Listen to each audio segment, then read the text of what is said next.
Fact, speaking of Miss Jennifer, let's bring her on. Hel- Hello. Hello, how are you? That was amazing by Dr. McCain. That was like so many great takeaways from her presentation. I know.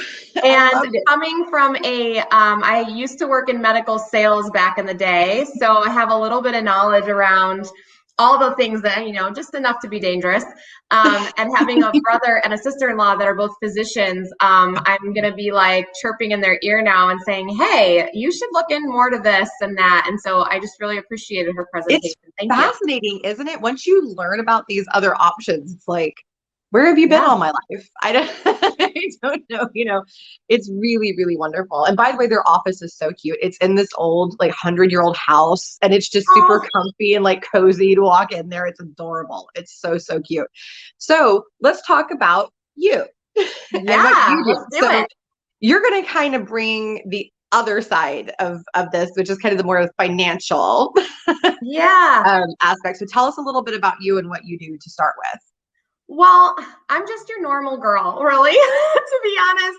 I was raised, I think I started a financial practice right before the pandemic. Right. And so I think of myself more as I finally got paid for doing what I always have been doing. Like I've been Yeah. a financial person my whole life. I've been a student of the business my whole entire life. And so a lot of times when I chat on wonderful interviews like this, I just tell my personal story because it connects the dots as to what I'm passionate about. Right. So I come from a small family farm. We had 500,000 chickens in Illinois, That's so and many chickens. I So know. many chickens. So I grew up Okay. on yeah, I grew up on a farm, and I saw my mom. I think the when I love working with women because Mhm. I saw my mom as the powerhouse, the CFO of the household. She was the one balancing the checkbook. She was the one making sure we opened checking accounts and we were saving and knowing not to spend our birthday money on candy and putting it away for our first car when we're 3, that kind of thing. Right. So I just saw her be that strength in my household. And once I became more of an adult, college, young adult, I realized I was the minority in that space. Okay. I had a very different view around money than many of my friends, and it's very unfortunate that that's the way it is. And Do just you think it's lack of education that people are getting, that, and not just women, but a lack of education, that people aren't being taught this as the very important and valuable skill that it is in any sort of official capacity? Or why do you think that is? I don't think that they're teaching enough financial basics in schools. And Mhm. I know that when I was growing up, I mean, the era, I'm not old, I'm only 33, but I feel like there's a very different way of thinking nowadays than there was when I was a kid. And there was 2 rules, like you didn't talk about money, but you did talk about money. Yeah. So parents never told how much they made. My parents never let us know if they were ever any hardships, but we were always taught to save first, spend second. Right. And so I learned those values through my parents. God bless them for doing that for me because it's put me out on a Right. really great path for adulthood. And just seeing what they did. So I don't think that kids are really. And when I talk to my friends or anybody, they're saying, "Hey, I didn't learn that. I've never learned. I Yeah. didn't know about what happens when you don't pay your credit Mhm. card bill. I didn't know." And those are all things I took for granted because I Yeah. knew. Yeah, it's true. Yeah, and then you get out, and my parents did a pretty good job, kind of different from your parents, but along they did teach some good financial lessons. But it's a shock to people when they get out and they realize these things that can happen, and they don't understand how to use debt, and they don't understand how to use credit cards appropriately, and they get in really difficult situations that end up really just kind of messing up a good 10, 15 years of their life, if not longer. It's And crazy. just thinking, I'm going to backtrack just a second to finish one little piece, and then I would love to share another part. But the other part of what I do on a regular basis is just empowering businesses, because business owners, like I said, I grew up on a small farm, so I just love to talk about what ways they can do that, do their business practices better, and think about things maybe they didn't think about, because they're so hooked on their expertise that they don't need to take time to do that. And that's so important. And I like that you said that, because that's what I explain to people about what I do on the recruiting side is you're an expert at what you do. I'm going to help you over here. And as a business owner and as somebody who based her whole business off of the smarter, more financially sound way of running a business, I really appreciate that, because I feel that that's a lot of things. A lot of small business owners are pressured into things like big, expensive offices, right? And, the fancy equipment and all of this kind of thing. And those kinds of things can drown a small business, especially when something crazy like COVID hits. You're going to lose your business because all the money, instead of being in the bank, is gone. Yes. No, you're totally right. And that's where the thing about it is, whether you're doing, your personal planning or you're doing your business planning, people always, you need to be proactive in everything in life. If you want to be, fit in a certain dress, you got to get on that diet a lot sooner than a week before the time you want to wear that dress. So true. You can't be reactive. You have to be proactive in your planning. And that's in all aspects. I'm not just thinking about my financial situation, but to give you also an example of why being proactive is important. Again, I just use myself because I'm my biggest testimonial. There you go. That's a great planning. way to be. When I had a job that out of college that did not have any type of like retirement planning. There was nothing. So I was proactive and went and found a financial planner and said, hey, I don't know how long I'm going to be here. Could be 2 years, could be 20 years. I don't know, but I know that I need to start planning for retirement now. So that was when I purposely went out and sought out, what is a Roth IRA? What is a traditional IRA? What do I sign up for? How do I start doing this? Right.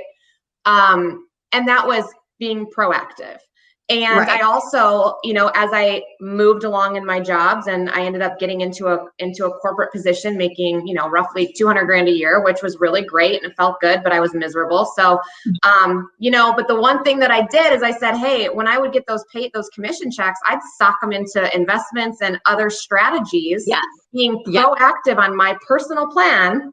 Yes. And that's the word, proactive, right? Like, take control. And it's just like we were talking about with your health, right? Take that control and go, this is what I need to be doing.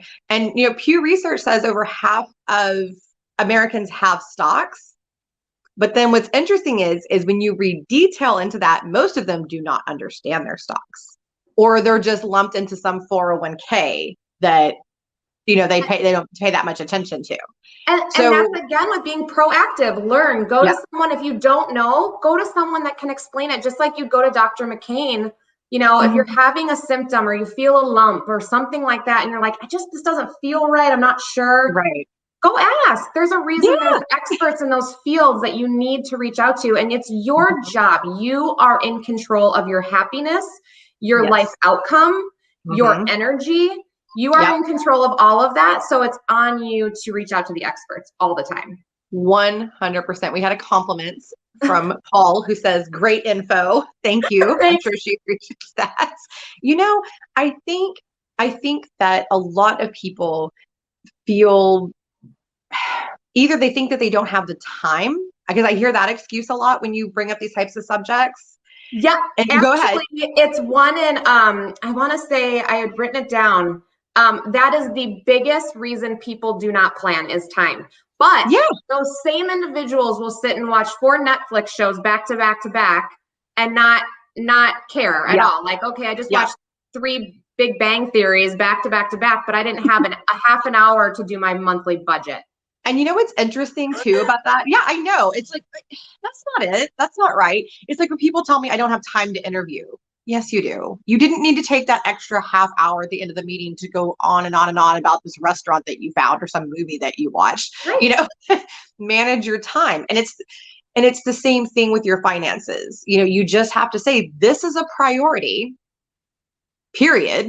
And so I'm going to make time for it. And we had Ingrid Hernandez on a previous show, on our last Women in Business show, talked about harmonizing, not balancing, because that means it's, 50-50, but harmonize and say, these are the things that are priorities. So financial, medical, mental health.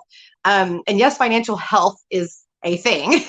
And your business, the business aspect, your children, your marriage, and say, these are the things I need to harmonize. Here's how I'm going to do it. And Dan Irvin, who's been on the show a billion times, he talks about scheduling everything. That's his solution.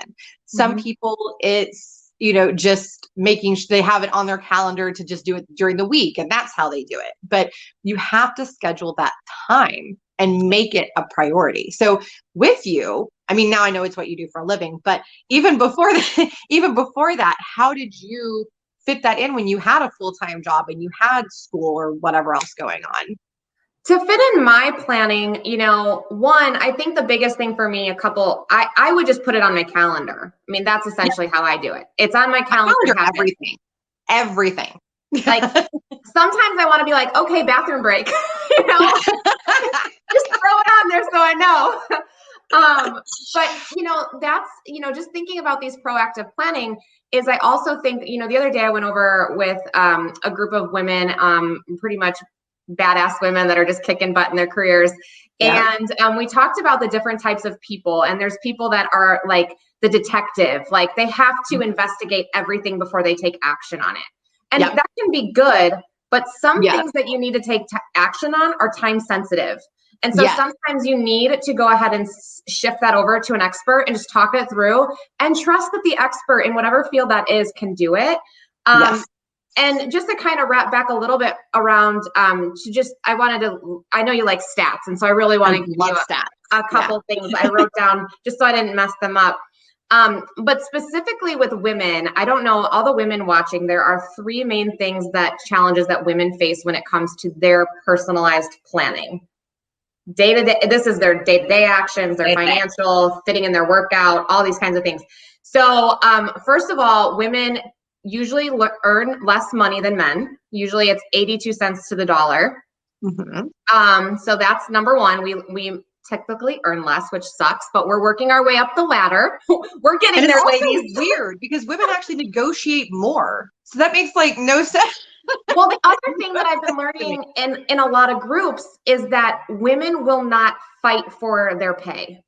And whether that's true or not, I don't know, but men will go to a negotiation and they will say, they'll put their foot down, and women will be like, sure, that's what you're going to pay me. And they'll kind of take more reserved approach. I think that it's so interesting. So studies say women actually are coming strong, but that's the ones that do it. The rest of them are just like, oh. Yeah. Like, okay, I'll just take this. And I think that's a whole other conversation. Are there. Yeah. Like, I'm sassy, you're sassy. I'll go there and be like, look, this is what you're going to pay me. That's the end of the conversation. But no, that is true. And then another couple good facts. Women are oftentimes the caregivers. So this is something that's important to me just because I see it in my own family, but actually 75% of women are the caregivers in the family. And 55% of those women will put 6 hours a day into caregiving, plus working. That's interesting. Where'd you get that one? That's interesting. Northwestern Mutual website. That's funny.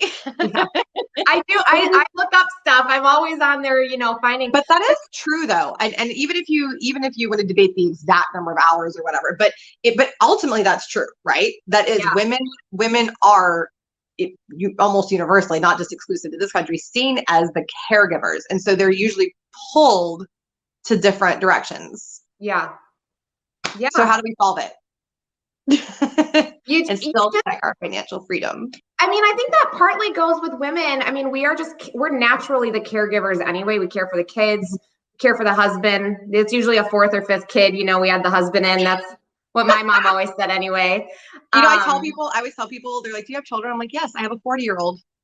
Yes, I have a 37-year-old. He's great. No, my husband's great. But I have foster animals too. So I have 6 little animals that need me, one of which is even a hospice foster. So she's dying and she has like 50 bajillion meds and all this kind of stuff. And so that caregiver side of me. Yes, I run 3 companies, but I still have that gotta nurture something side of me. Oh, me too. I have 2 German Shepherds and they're fantastic. And I nurture the heck out of them. I asked my husband this morning, I'm like, do you think we spoil the dogs? And he's like, yeah, we definitely spoil the dogs. No beat skipped. Yes. But and then the last one that I really would love to share is that women live longer. So we are actually 50% of men that are 65 years old will live beyond 88, whereas 50% of women will live beyond 90. So that's then we go back to, you know, where I said earlier on in this conversation where I didn't have a retirement plan and I was like, okay, I need to go search this out. Well, women need to be more proactive in that in regards to they might have to cover more time to live in retirement because and do not count on Social Security, people. Okay. So I think those are 3 really big things about women that women often don't think about. Again, back to that proactive, reactive piece. They don't think about, oh shoot, I'm the caregiver for my mom or my in-law or whoever it is, because until all of a sudden, hey, here I am, I'm sitting here and I'm the caretaker. What happens next? And so again, talking about all of these different pieces, it's a very integrated approach of just talking about where do you see your life in 10 years and how are you going to get there? And and you want to think as big as possible because you can't put the puzzle together without all the pieces. It's just I like that. That's very true. And we have a question for you, by the way. Oh. Do you think programs like Mint are a good place to start? I don't even know what Mint is. I haven't messed with that either. I would say my there is it would be an individual case by case of just talking with the person. So what would you recommend to get started? To get started with just like an financial like investments, I think is what she's going. Yeah. Oh yeah. To be more financially aware. Setting an appointment with a financial advisor. Yes. Yeah. Actually, in all sincerity, I mean, I have a friend of the family who's who just is phenomenal in finances of all different kinds. You know, he just really understands how to manage money and also works with investments. And so I call him every once in a while. I'm like, are we doing this right? Are we are we balancing this right? And he always has some new piece of information. He's always posting great articles about things that have to do with managing money and things like that. By the way, you should all follow him. Since we're on this topic, his name is Greg Hutchison, and you can reach out to me after the show if you would like a direct link to him on LinkedIn. But he posts phenomenal articles that will talk to you about how to invest, things like that. Says starting with basic budget. We have another question. Starting with basic budgeting, investment talk is intimidating. Any good resources that are basic 101s? So this question from Jessica, here's what my biggest, the great things in life happen outside your comfort zone. End of story. So if it makes you uncomfortable, you have got to get out of your comfort zone, set an appointment with someone that you feel comfortable with. It's not a one size fits all in financial planning, but I guarantee you're going to have your direct, instead of surfing through Google, again, this relates to diet. I always say sometimes to people, I'm like, you're not Google diagnosed. Are you a physician diagnosed? That's the difference. Right. And so people lean on, hey, where can I do the research on my own? There are plenty of financial planners that'll just have a casual conversation with you about your goals and your dreams and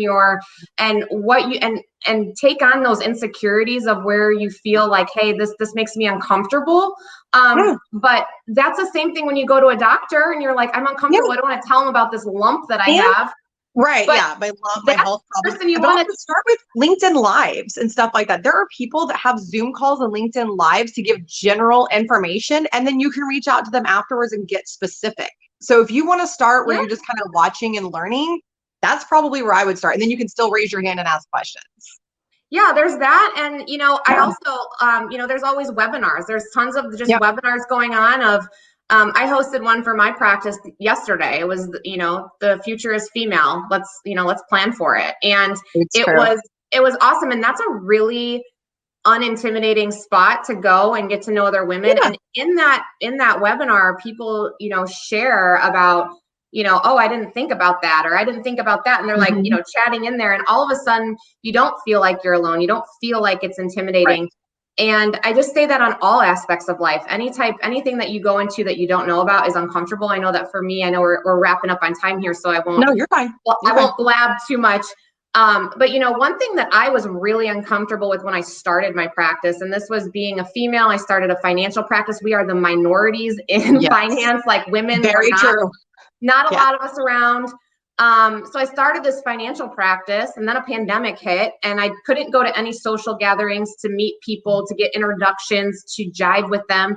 And so I had to take this huge leap of faith and jump into the online networking world. And I had to put myself out there. I had to tell people my story. I had to be vulnerable in ways that I didn't want to be vulnerable. But in that, so much goodness has come from it. And I really wouldn't be I've grown so much in the last year because I went outside of my very tight bubble. And I also found that my initial bubble that I was in, whether it was, the people I talked to about fitness or faith or whatever, the people outside expanded me so much more. They challenged me. They motivated me. And so, I would recommend anybody that doesn't matter what you're intimidated by. You just got to suck it up and jump in. I tell people that all the time. I mean, I always say, don't step outside of your comfort zone. Stay outside of your comfort zone. If you're not constantly doing something that pushes your boundaries and makes you uncomfortable, you're not going to grow as a person. You're going to stay very, very stagnant. Try new things, meet new people, get on LinkedIn and meet somebody from across the world. I literally now have friends, and to your point, that started because of COVID, all over the world. All over Africa, Asia, Europe, Canada, South America. And it's because Mexico, it's because I just got out there and started meeting people. I went, well, you know what? I'm stuck at home and I can't work very much right now. So, let's go meet some people. And so that's what I did. And you learn so much. But what you're doing right now is you're doing such an extraordinary thing, because the minute you are working more, you've built up so much credibility with all of these people. The first thing that they're going to think of when all of a sudden the economy starts booming again and their businesses are growing, they're going to go, I need to talk to Catherine. And it did happen. And so you were, even though you weren't reaping the reward of, the cash flow, you were doing the hard work. You were flexing the muscles every day. It's true. Going to the gym, getting out there. And that is what's going to end up making the cash flow come into your business. And all of that. So that's awesome. And it's true. And the same thing for your job. That's what I tell people. It's not just if you own a business, you should be networking like this anyway, because this is what's going to land you your next job. Because what's going to happen is when you're ready to move and you just put that out there, people are going to go, bam, here's 3 different interviews for you. Done. You should always be networking, always be putting yourself out there. And for financial advice, you definitely need to start with webinars, LinkedIn, Zooms, things like that. And then she's right. Find somebody. There are so many different financial advisors with different personalities, different specialties. Find somebody and try a few different people. And say, okay, this is the one that fits my needs. This is the one that comes to me or that speaks to me. You couldn't be more spot on. I often talk about it's a competitive world in my space, and where I decided to build a practice. It's not, there's millions of financial practices out there.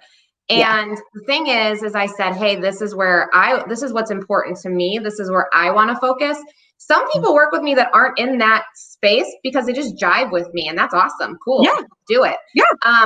But there's a financial planner, there's a life coach, there's a fitness coach for everybody, and not everybody's a good match. So I encourage you to shop around. I encourage you to go interview them, because they're interviewing you as well to see if you're a good fit for their practice. 100%. Yes. So at least they should be. If they're desperate for your business, be a little wary. Yeah. You want to think about it, because anybody that just takes on whatever and is like, okay, cool, let's go. Like there needs to be a little bit more sincerity behind it of really valuing like who they're talking to. And again, you're interviewing them for a position on your team, whether it's your fitness coach, again, life coach, financial coach, 100%. They're on your team. So you need to make sure they're a good fit. They fit your core values. They hit, your morals, your standards. They align with you energy wise, or whatever that is to you. Just remember that, because when you're hiring someone on your team that has your best interest. 100%. So as we wrap up, I want to tell people how to reach out to you and how to communicate with you and ask you additional questions. Yeah, you guys can shoot me on an email at jenniferradostits@gmail.com. Mhm. You can send something there. I think my biggest link to everyone is actually Instagram. Nobody goes to websites. They go to Instagram, they go to LinkedIn, they go. And So she is like, on LinkedIn. She is on LinkedIn. You I have can a find her. LinkedIn, just Jennifer Radostits. Yep. Yeah, And you'll then find her. She's pretty much the one. I'm the You'll only find one, and nobody will ever say my last name either. They get really scared of it. her. You know what? I thought I knew how to say it right, but I was like, I'm just not, just in case I say it weird. I caught it when you didn't say my last name. I'm like, she doesn't know how to say it. And I said it right when we did our call, but then I just was like, I can't remember, and so I'm just gonna not. I'm just gonna not say something weird. If it makes you feel any better, the gal that married my husband and I, she messed it up like 4 times during our wedding ceremony. Oh, that does make me feel better then. Okay, Yeah, good. it happens all the time. It's fine. But He you got you really and I are upset easy to about it. find on I LinkedIn. didn't. We're so easy because I'm pretty much it and you're it. So we're very, very easy to find on LinkedIn. So Yeah. everybody, please connect to Jennifer. She's wonderful. She's interesting. Reach out to her, ask questions, ask for intros. I know she would be glad to talk with you. And thank you so much, Yeah. Jennifer, for joining us. You. Absolutely. And we're gonna have to do another, you made me think of another sub show I want to do with you. So I'll be Okay. reaching out to you. All right. So we'll see you later. Thank you. Bye.